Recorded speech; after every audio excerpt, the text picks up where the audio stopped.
Здравствуйте! В этом видео мы вам расскажем, как легально открыть агентство по трудоустройству граждан Кыргызской Республики за рубежом. Если вы физическое или юридическое лицо и планируете заниматься трудоустройством граждан Кыргызской Республики за рубежом, то вам нужно обязательно получить соответствующее разрешение.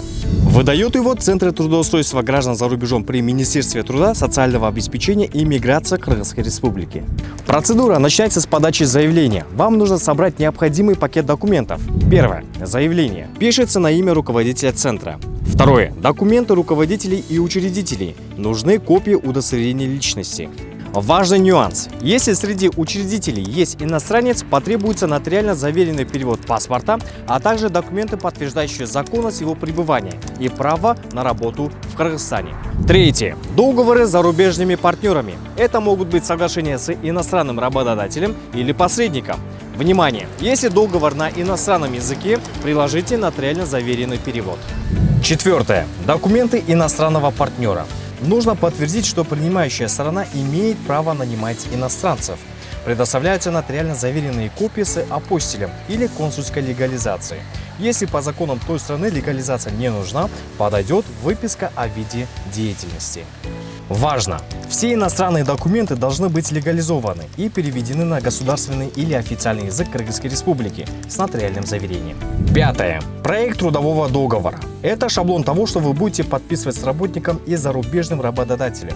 Шестое. Тарифы на услуги. Вы должны утвердить и приложить прайс-лист на свои услуги по трудоустройству. Седьмое. Типовой договор с соискателем. Это договор между вами и гражданином, который ищет работу. Когда полный пакет документов подан, начинается процесс рассмотрения, который длится 30 календарных дней.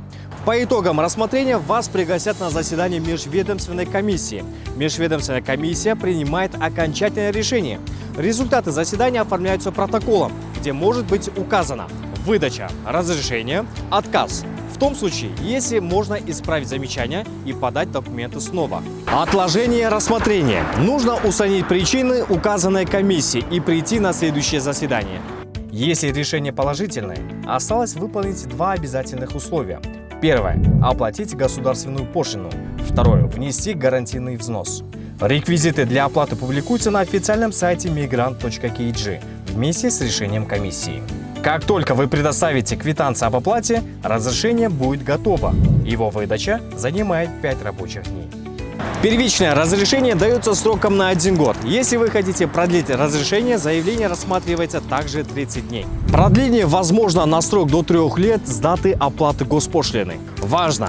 Продление оформляется до истечения срока действия старого разрешения. Спасибо за внимание.